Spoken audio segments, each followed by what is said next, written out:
Hoy vamos a hablar de los tumores del sistema nervioso en pediatría, que son los tumores sólidos más frecuentes en pediatría luego de la leucemia y los linfomas. En realidad pelean ahí por un segundo puesto en sólidos los linfomas con los tumores del sistema nervioso central, aunque a veces no se los considera los linfomas sólidos, por eso se dice que este es el tumor sólido más frecuente.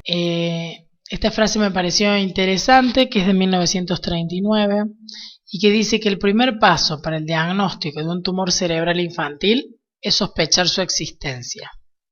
Podemos decir, a modo introductorio, que son los tumores sólidos más frecuentes y representan el 20 al 25% de los tumores en pediatría. Es importante saber y tener en cuenta que el 95% tiene al menos una alteración neurológica al momento del diagnóstico. Es decir, si bien la gran mayoría son de crecimiento lento, cuando se manifiestan y consultan tienen al menos una alteración neurológica, es decir, ya sea la cefalea, proptosis, miosis, cefalea, alteraciones en la visión, o algún otro síntoma. Esos son los más frecuentes. La mayoría se pueden diseminar en tejido cerebral, pero excepcionalmente a otras áreas del cerebro y mucho menos a distancia. Aún tumores de histología benigna pueden ser fatales porque, como ustedes saben, la localización dentro del sistema nervioso central tenemos estructuras vitales y con funciones específicas y tampoco tiene espacio donde desarrollarse. Entonces, sin duda, a pesar de que pudiera tener una histología benigna, pueden llegar a ser no quirúrgicos, no tratables y llegar inclusive a ser fatales. Son diferentes en niños que en adultos, la localización, los tipos celulares, el tratamiento y el pronóstico. Es la segunda causa de muerte en menores de 15 años luego de los accidentes. Incrementó la sobrevida de hasta un 70 o un 80% en la actualidad, si bien pueden llegar a tener una alta morbilidad, es decir, dejar muchas secuelas. Bueno, justamente decir de que causan morbilidad muchas veces permanente por el tumor o sus tratamientos, como son la radioterapia, que van a definir, por ejemplo, algunos déficits físicos, neuropsicológicos o bien secuelas neuroendocrinológicas. El tratamiento de vuelta es un desafío multidisciplinario, en donde participan neurocirujanos, patólogos, oncólogos, radiólogos, neurólogos, oftalmólogos y fisiatras principalmente. En los tumores cerebrales tenemos una incidencia de 3.3 casos cada 100.000 niños, y en los niños predominan los tumores infratentoriales en un 55%, excepto en lactantes, que predominan los supratentoriales, pero son muy infrecuentes. Los factores principales que incrementan el riesgo de malignidad en el sistema nervioso central pueden ser algunos desórdenes genéticos como la neurofibromatosis tipo 1 o tipo 2, la esclerosis tuberosa y exposición a radiaciones ionizantes. Hay algunos factores ambientales también descriptos, pero sin una evidencia concluyente, algunos factores dietéticos, telefonía celular, virus. Dentro de la frecuencia de los tumores del sistema nervioso central en pediatría, podemos decir que el mayor porcentaje los tienen los de bajo grado, ¿sí? Los astrocitomas cerebelares y bien el meduloblastoma, los gliomas del sistema nervioso son los más frecuentes. Los de alto grado tienen menor porcentaje. Un poco recordando la estructura del sistema nervioso central, podemos decir que el encéfalo tiene el cerebro, que consta de dos hemisferios, el cual controla la razón, el pensamiento, la emoción, el lenguaje, los movimientos musculares y la información sensorial. Si hubiera un tumor en esta área, puede manifestarse mediante un cuadro epiléptico, dificultad en el habla, cambio de carácter o personalidad, debilidad o parálisis, alteración en la visión, audición o sensibilidad, específicamente de un lado del cuerpo. Otra estructura aparte del cerebro, tenemos el cerebelo, que sabemos que maneja la coordinación del movimiento y el cambio del ritmo del habla. Por lo tanto, si hubiera un tumor en esta región, se puede manifestar mediante ataxia, adiadococinesia, alteración en la marcha con aumento de la base de sustentación y alteraciones del equilibrio. Otra estructura también importante es el tronco cerebral, que sabemos que son fibras nerviosas que controlan los músculos, sensibilidad y sensación entre el cerebro y el resto del cuerpo. La mayoría de los pares craneales se originan aquí y se controla la respiración y los latidos del corazón. Entonces, en esta área, que es muy importante, si existiera tumor, aparte de haber debilidad, disminución en el tono muscular, paresia, disminución de la audición, también podemos tener signos y síntomas que dificultan inclusive ejes principales de la vida, inclusive causan la muerte, como pueden ser dificultad para tragar y fallo cardiorrespiratorio. Otra estructura es el cordón espinal, que sabemos que presenta fibras nerviosas que transportan señales que controlan los músculos, la sensibilidad y la sensación, y controlan el intestino y la vejiga. Por lo tanto, si hubiera un tumor en esta área, se manifestaría mediante debilidad, parálisis, parestesias, específicamente en ambos lados del cuerpo, a diferencia de cuando hablamos al principio a nivel del encéfalo, que era de un solo lado. El líquido cefalorraquídeo es producido por los plexos coroideos. Los pares craneales se pueden también desarrollar tumores, específicamente, o los más frecuentes son los gliomas ópticos, y la clínica, por supuesto, varía según el nervio afectado. Y el sistema nervioso periférico, los tumores generalmente causan dolor, debilidad, pérdida de sensibilidad en el trayecto nervioso. Bueno, un poco a modo de resumen de estas estructuras que estuvimos hablando y las localizaciones según su histología de algunos de estos tumores. Lo que refiere a supratentorial, los más frecuentes son los gliomas de bajo grado, de alto grado, el ependimoma, neuroectodérmicos primitivos, oligodendrogliomas, tumores de plexos cordoideos y tumores neuronales. En la región celar, alrededor del 20%, los tumores más frecuentes son los craneofaringiomas, los tumores pineales y los tumores germinales y gliomas disencefálicos. ¿Sí? Y finalmente, en la infratentorial, que son alrededor del 50%, los más frecuentes son los meduloblastomas, los astrocitomas cerebelosos, ependimomas y gliomas del tronco encefálico, lo cual la mayoría de las veces no se pueden extraer quirúrgicamente, al menos el 100%, por las estructuras vitales que se manejan ahí. Podemos decir que también tenemos una clasificación según su histología, no solamente su localización. Cuando se originan en neuronas, paran su división luego del nacimiento, ellas normalmente, y generalmente no originan tumores, pero se dañan por estos. Cuando sí se originan en células gliales, que estas dan el soporte del cerebro, la mayoría de los tumores se originan aquí y se llaman gliomas. Normalmente, estas células crecen y se dividen lentamente hasta los 5 años. ¿Y cuáles son ellas? Son los astrocitos, que son encargados del soporte y la nutrición. Si hay daños, normalmente reparan. Los tumores que crecen aquí llevan su nombre, astrocitoma o glioblastomas. En lo que respecta a las células que se denominan oligodendrocitos, estos son los encargados de producir la mielina, y los tumores originados aquí se llaman oligodendrogliomas. Las células ependimarias tapizan los ventrículos y los tumores originados acá se denominan ependimomas. Después tenemos la microglia, que es el sistema inmune específico del sistema nervioso, y mixtos, por supuesto, en donde se originan de varias de estas células, como son los gangliogliomas, los gangliocitomas, entre otros. Las células neuroectodérmicas, que son las primitivas del cerebro, y que son los más frecuentes en cerebelo y que se denominan, cuando se originan de estas células, meduloblastomas. Las meninges cubren el cerebro y el cordón espinal. Cuando los tumores se originan aquí se denominan meningioma. Después tenemos otra estructura que es el plexo coroideo, que es el encargado de producir el líquido cefalorraquídeo que nutre y protege el cerebro, y los tumores originarios de aquí se llaman papiloma o carcinoma. La glándula pituitaria y hipotálamo regulan las actividades de las distintas glándulas y por supuesto habrá una alteración según la glándula afectada en el caso de haber un tumor en esta localización. La glándula pineal produce la melatonina y regula el sueño y la respuesta ante la luz, por lo cual podría estar alterado esta respuesta si un tumor se localizara en esta glándula. Y por supuesto tenemos la barrera hematoencefálica, que es esta barrera que impide o protege en cierta manera el cerebro de las noxas que puedan querer atravesar a través de ella.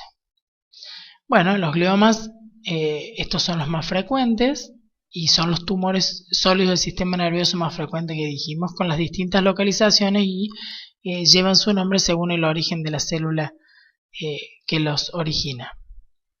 Los astrocitomas pueden ser de bajo grado, es decir, de lento crecimiento y son los más frecuentes, por suerte, de grado intermedio, que se denominan anaplásicos, y de alto grado, como es el glioblastoma multiforme, con algunas casi bajas o nulas chances de curación absoluta. El grado histológico se basa en el grado de celularidad, el pleomorfismo, la anaplasia y la proliferación vascular y necrosis. Otros tumores de buen pronóstico son el astrocitoma pilocítico juvenil, que es más frecuente en el cerebelo, también puede estar presente en el nervio óptico hipotálamo-tronco. El astrocitoma subependimario de células gigantes en los ventrículos y puede estar asociado a la enfermedad de esclerosis tuberosa, y los gliomas ópticos asociados a la neurofibromatosis tipo 1. Por eso dentro del screening de estudio, seguimiento de estos pacientes con estas enfermedades, uno siempre debe incluir estos sitios de estudio. Los oligodendrogliomas pueden infiltrar los tejidos y ser de difícil remoción. Pueden metastatizar al líquido cefalorraquídeo y al cordón espinal, es decir, que su pronóstico es más desfavorable.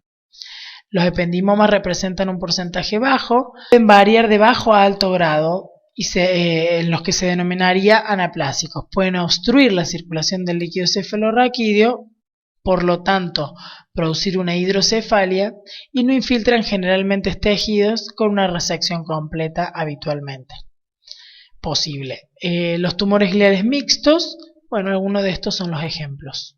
Los tumores de plexo coroideo, la mayoría son benignos y se denominan papilomas, y los malignos carcinomas. Los tumores neuroectodérmicos primitivos, que las siglas son NET, es frecuente, de crecimiento rápido y generalmente metastatiza el líquido cefalorraquídeo y llevan los nombres según su localización. Los meduloblastomas representan el 15%, en el cerebelo es el más frecuente, como les dije anteriormente, y lleva un tratamiento combinado de quimioterapia, cirugía y radioterapia. Los pinealoblastomas se originan en la glándula pineal, como bien su nombre los dice, y son de peor pronóstico. Los meningiomas, generalmente el comportamiento es benigno, salvo si se localizan estructuras vitales. La cirugía es la base del tratamiento y los malignos se denominan meningiosarcoma. El craneofaringioma es de crecimiento lento, generalmente en la región del hipotálamo pituitaria, y genera alteraciones endocrinológicas que a veces son las manifestaciones por las cuales el paciente consulta. Las características imagenológicas generalmente son sólidos y quísticos y pueden estar muy cerca del nervio óptico, lo cual dificulta la cirugía y la exéresis completa. Los schwannomas también son benignos en su mayoría y generalmente están localizadas cerca del cerebelo. La manifestación más frecuente es la alteración de la audición cuando afectan el trayecto del nervio auditivo, produciéndose entonces el neurinoma del acústico. En cordón espinal, la debilidad, la alteración del sensorio, los problemas intestinales y vejiga principalmente pueden estar presentes en la neurofibromatosis. Los cordomas pueden ser del hueso y producir un daño neurológico progresivo. En cuanto a los tumores germinales, hay una migración y un desarrollo inadecuado de las células germinales, es más frecuente en la glándula pineal y pituitaria, y el diagnóstico se define mediante biopsia o bien marcadores tumorales en sangre o líquido cefalorraquídeo, que son la alfa-fetoproteína y la beta-gonadotrofina coriónica. El más frecuente es el germinoma y también tiene tratamientos combinados de cirugía y quimioterapia. El neuroblastoma es raro en cerebro o cordón espinal, pero puede presentarse. Y las metástasis, si bien el sistema nervioso central es un sitio frecuente de localización de metástasis, recordemos que el tumor sólido más frecuente probablemente en los adultos son las metástasis, no así en pediatría, sí los tumores primarios del sistema nervioso. Bueno, esto solamente a modo informativo de la clasificación de los tumores del sistema nervioso según la Organización Mundial de la Salud. Yo les hice un resumen de todo esto. Los tumores supratentoriales, entonces ya hablamos de algunos de ellos, los nombramos, como son, en la localización de los hemisferios se pueden producir los tumores neuroectodérmicos primitivos, en alrededor un 30% de incidencia. Los astrocitomas acá son un poco menos frecuentes, no así los tumores neuroepiteliales disembroplásicos, en donde el porcentaje es un poquito mayor. Ahí tenemos también nombrados algunos otros tumores que se pueden presentar en los hemisferios. En la región celular e hipotálamo, los craniofaringiomas, los germinomas, los gliomas del quiasma, los adenomas de hipófisis, entre otros, son los más frecuentes. Si es importante dentro, cuando uno tiene la sospecha, ya sea por una enfermedad sistémica o ya tiene enfermedad de base, la histiocytosis, considerar esta área dentro del estudio sistemático del paciente, ya que al engrosarse el tallo puede manifestarse mediante una diabetes insípida. Los tumores pineales los más frecuentes son de células germinales, originarios de células germinales o de células pineales, y los gliomas nuevamente. Y los tumores en el ventrículo, que pueden ser dentro de la estructura del ventrículo, en las estructuras adyacentes o hacia el interior del ventrículo, o de origen disembriogénico de las células germinales. Dentro de todos estos tumores ventriculares, los más frecuentes son los de los plexos coroideos, los meningiomas ependimomas, nuevamente los astrocitomas y algunos tumores ya de estirpe benigna, como pueden ser los quistes o los teratomas. Y ya el tumor del cráneo es que puede haber tumores benignos o bien tumores malignos, es decir, de la estructura ósea, como son el rhabdomyosarcoma, sarcoma osteogénico, el sarcoma de Ewing, linfoma o metástasis a distancia de otras patologías. En lo que se refiere a tumores infratentoriales, quizás es un poco tedioso todo esto de las estructuras del cerebro, pero probablemente cuando uno estudie por imágenes ante la sospecha de un tumor, solamente sabiendo la localización, uno puede machetear en cierta forma este resumen de tumores y sin la necesidad de hacer biopsia o cirugía, uno ya puede sospechar y saber ante qué tumoración estamos presentes.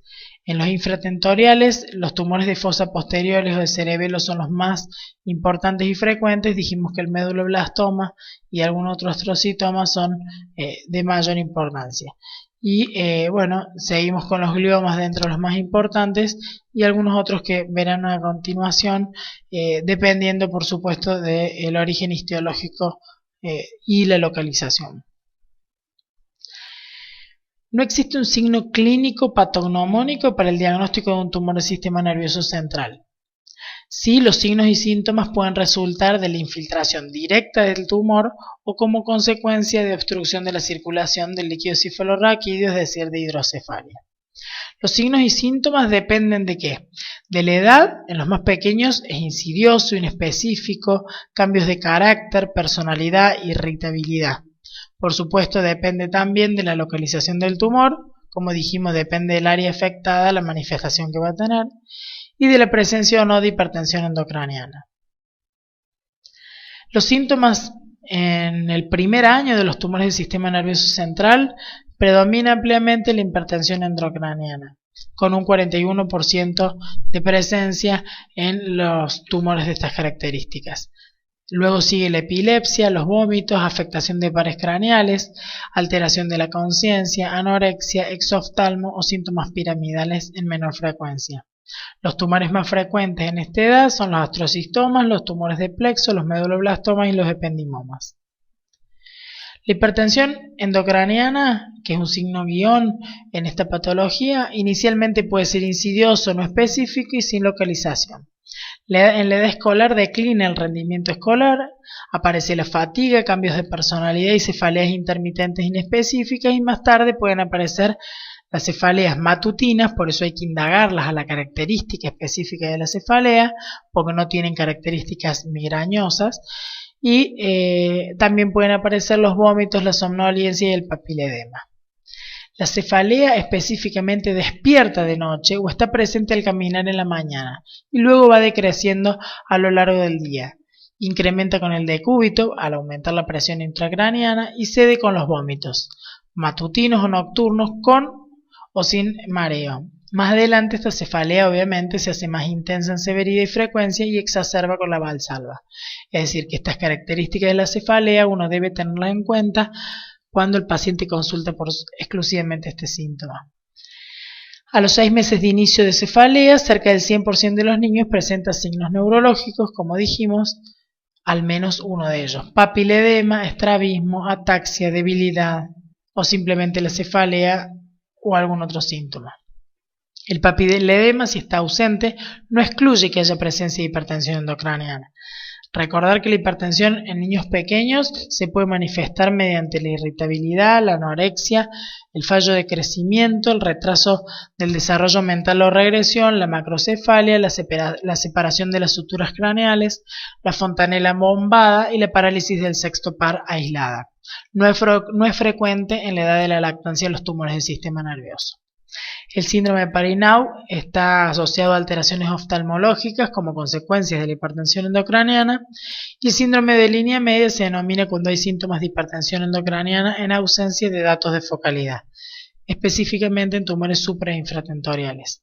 Los síntomas focales: en los tumores supratentoriales se puede presentar síntomas y signos focales previos a los de hipertensión endocraniana, como son la hemiparesia, trastornos de sensibilidad, la hiperreflexia, epilepsia, sine qua non de masa supratentorial, alteraciones visuales, es decir, pérdida de visión más frecuentemente, problemas de comportamiento en los tumores frontales y fallos de crecimiento o emaciación en los tumores hipotalámicos principalmente.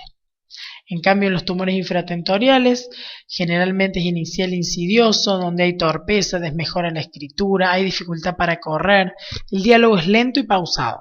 Puede aparecer también la ataxia, neuropatías craneales o signos de lateralización con dismetría apendicular y nistagmos. Hipertensión endocraniana con inestabilidad troncal, específicamente en los tumores de línea media cerebelar. Puede haber déficit del nervio trigeminal facial o auditivo en tumores de tronco. La debilidad facial, ausencia de reflejo corneal y pérdida de audición en los tumores pontinos cerebelosos. Puede haber paresia hemicraniana en tumores de fosa hemicara, en realidad, disculpen, la paresia de hemicara en tumores de fosa posterior, y dificultad para tragar o babeo cuando los tumores se localizan en médula. El síndrome de Horner, que ustedes ya lo conocen, se caracteriza en tumores de hipotálamo, tronco, cordón medular cervical. Algunos de los síntomas inespecíficos que no tienen que ver específicamente con la localización del sistema nervioso son cambios de personalidad, disminución del rendimiento escolar, detención o retroceso del desarrollo psicomotor, es decir, en niños más pequeños dejan de aparecer o retroceden los hitos madurativos adquiridos. Puede haber hemorragia intracraneal, subaracnoidea o intratumoral, específicamente es más frecuente en el medulloblastoma. Puede haber macrocefalia, vómitos, crisis, retraso psicomotor en lactantes, un poco con lo que decía recién, y problemas perinatales como la hidrocefalia intrauterina, distocia, parto prematuro, sufrimiento fetal en tumores cerebrales congénitos. El 15% de los tumores del sistema nervioso central, que son los medulloblastomas, los germinales, ependimoma y gliomas de alto grado, se diseminan a otros sitios del sistema nervioso central al momento del diagnóstico. Es decir, es baja su incidencia, pero puede estar presente. ¿Cómo llegamos al diagnóstico de un tumor del sistema nervioso central? Siempre de vuelta, al pie de esta larga lista, tenemos una historia clínica completa con una exploración muy puntillosa. La analítica en sangre y orina nos puede orientar, pero no son patognomónicos de nada específico. En algunos tumores, los marcadores tumorales en sangre y el líquido cefalorraquídeo nos pueden ser de gran utilidad, sobre todo en los germinales, como son la alfa-fetoproteína, la beta-gonadotrofina coriónica y el SEA. El electroencefalograma nos va a dar la funcionalidad eléctrica de ese cerebro y por ende orientarnos en la localización o la descarga que pueda tener esta tumoración. el ultrasonido en los más pequeños y que tengan fontanela permeable, la radiografía simple, sobre todo en tumores de la silla turca, que uno pueda llegar a ver la deformación ósea donde estos se localizan. El SPECT es un estudio funcional de perfusión cerebral, también se utiliza para el diagnóstico. La citología del líquido cefalorraquídeo a través de la extracción de este por punción lumbar. La angiografía cerebral en tumores con gran vascularización. La mielografía puede utilizarse, no es de lo más utilizado en pediatría, y la valoración neuropsicológica, por supuesto, coadyuvante de todo lo anterior. La resonancia nuclear magnética nos da una mejor definición tumoral, siempre debe ser con contraste, en donde se puede ver la visión de los tumores ocultos por estructuras óseas en base de cráneo. Las imágenes son en 3 planos de espacio, lo que mejora la planificación quirúrgica, y también sirve en seguimiento para detectar recidivas, diagnósticos diferenciales de complicaciones. Tiene el método FLAIR, imágenes que se puede observar también imágenes planas, rápidas y capacidad de obtener medidas volumétricas. Es el estudio de cabecera y principal de imágenes que se debe realizar ante la sospecha de un tumor del sistema nervioso. La angioresonancia nos va a mostrar la naturaleza y vascularización del tumor y detecta invasión de estructuras vasculares. Bueno, por supuesto que la tomografía informa la presencia del tumor, el tamaño, la forma y densidad, nos da un parámetro de la localización, el comportamiento con el contraste, la calcificación, la necrosis, tiene necrosis o quiste, el edema peritumoral, si existen desplazamientos o herniaciones cerebrales, la alteración de estructuras óseas, la hidrocefalia, hemorragias. Es imprescindible en el postquirúrgico para la detección de complicaciones y seguimiento. Como bien sabemos, en la mayoría de las instituciones disponemos probablemente más rápidamente y más frecuentemente, independientemente de donde desarrollemos nuestra profesión, la tomografía se hace de primera instancia y se puede, se puede realizar en primer orden cuando llega un paciente ya sea grave o con algunos síntomas en donde uno sospecha estas patologías. Bueno, acá tenemos algunos ejemplos. En la primera imagen podemos observar un glioma supratentorial. Ahí se observa redondeado que cambia la estructura del cerebro normal. Acá tenemos una resonancia con un meduloblastoma en la fosa posterior. También está redondeado, siempre recordando que todo cerca del área del tronco cerebral siempre es mucho más difícil el acceso quirúrgico y las modificaciones terapéuticas locales. Acá tenemos glioma del tallo óptico con una forma ya del tallo, glioma del tallo con una forma un poco más redondeada pero quística, no tan sólida, o ambas partes. Y bueno, acá tenemos el ejemplo de la compresión medular invadida por un tumor. El tratamiento básicamente en este caso, diferente a la mayoría de las otras patologías que hemos ido viendo, en primer orden se encuentra la cirugía, la radioterapia y la quimioterapia. Es decir, en la mayoría de las otras patologías oncológicas de la infancia, en primer orden se utiliza la quimioterapia y nos ayuda, o parte del tratamiento a veces está incluida la cirugía o no. En este caso, la base número 1 del tratamiento de los tumores del sistema nervioso es la cirugía. Entonces, esta primera opción terapéutica, que es la cirugía, nos sirve para establecer diagnóstico y reducir volumen tumoral. Podemos tener un abordaje directo para exéresis total o lo más amplia posible. Se puede hacer una biopsia esterotáxica o bien intervenciones paliativas con drenajes, con colocación de drenajes externos temporales, derivación permanente de líquido cefalorraquídeo, apertura del tercero quinto ventrículo por neuroendoscopía, abstención de operar en tumores obviamente inextirpables, y se puede hacer también la reexploración quirúrgica o second look en el caso de que no tengamos una convicción terapéutica o buena respuesta a algunos tratamientos. Las complicaciones principales de la cirugía pueden ser hematomas, infecciones, epilepsia, trastornos endocrinológicos, embolia, colapso ventricular, hemorragia, fístulas del líquido cefalorraquídeo. La radioterapia es otro eje principal del tratamiento de los tumores nerviosos centrales. En la mayoría de estos, generalmente se debe aplicar en mayores de 3 años, si bien las secuelas también pueden estar presentes en todos, ¿no? Se determina un volumen específico que es determinado por el tipo histológico, la extensión anatómica, patrones de diseminación y recidiva. La radioterapia local en tumores malignos, en recidivantes, en exéresis incompletas y en tumores de bajo grado inextirpables. La radioterapia convencional en tumores de largos volúmenes, la radioterapia conformada tridimensional, como así también la intensidad modulada son los actualmente más utilizados, y la hiperfraccionada también. La radiocirugía estereotáxica también es muy importante, en algunos tumores específicamente, se utiliza más en adultos, pero también tiene amplia aplicación en pediatría. La braquiterapia intersticial, la implantación de fuentes radioactivas directo en encéfalo, no es de lo más utilizado en pediatría.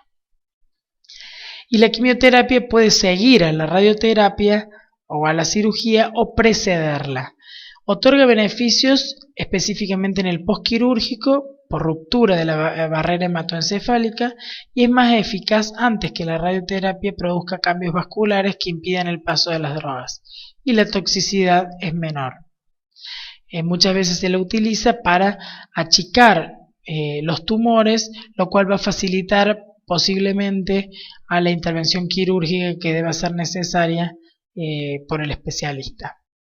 Como tratamientos coadyuvantes nombramos siempre en primer orden a la dexametasona como antiinflamatorio número 1, y generalmente estos tumores acompañados, ya sea el tumor per se o los tratamientos que les aplicamos por el edema local que generalmente se produce, utilizamos la dexametasona. Se utilizan también anticonvulsivantes, ya sea que tengan las convulsiones o en forma preventiva para que no las tengan según la localización. Se pueden utilizar hormonas de sustitución, específicamente en tumores que afectan glándulas que tengan esta pérdida de función hormonal específica. Se puede hacer monitorización por PIC, es decir, por la presión intracraneana, en tumores de gran tamaño, de gran volumen o con hidrocefalia. Y generalmente se requiere de terapia intensiva, sedación y, si es importante, la tomografía postquirúrgica por las posibles complicaciones y controles evolutivos que nombré anteriormente. Como secuelas del tratamiento de la radioterapia va a depender de la dosis total, del fraccionamiento, del intervalo de dosis, de los volúmenes, de la edad del niño y del tipo de tumor. Generalmente son agudas, se produce un daño directo o un daño endovascular, y más tardíos, depende de la dosis y del volumen empleado, y son generalmente la necrosis, la leucoencefalopatía progresiva, que es irreversible. Las secuelas neurológicas dependen de la localización. Generalmente hay alopecia tras la radioterapia que entre 2 a 3 meses posteriores, generalmente determinada, recuperan el pelo. El retraso pondoestatural por déficit de hormona de crecimiento o irradiación a columna vertebral. Todo va a depender también de la edad en que uno aplique esta terapia. Las disfunciones endocrinológicas según la localización, como dijimos. Arteriosclerosis precoz, alteraciones neuropsicológicas y trastornos del aprendizaje también pueden estar presentes, y un segundo tumor a largo plazo o en forma tardía en un porcentaje de alrededor hasta el 5%. Bueno, el pronóstico, la mortalidad a 30 días de la cirugía según el tipo tumoral, generalmente son los de mayores en los gliomas de alto grado, mucho menos en los de fosa posterior o supratentoriales de histología más benigna. Según el grado de exéresis tumoral, por supuesto va a depender el pronóstico, no es lo mismo si uno se extirpa en forma completa que si es parcial. Si hubo necesidad de radioterapia y según la localización y la histología, por supuesto. El seguimiento sistemático con neuroimágenes es muy importante, sobre todo en tumores de la región celular, meduloblastomas, ependimomas del cuarto ventrículo, y mejoró la calidad de vida notablemente en el último tiempo, si bien se observa entre un 20 y un 40% de déficit cognitivos parciales y solamente un 10% con incapacidad grave. Siempre son de peor pronóstico los tumores que aparecen a menor edad con localización hemisférica o difuso del tronco y obviamente en algunas histologías específicas que nombramos. Muchas gracias.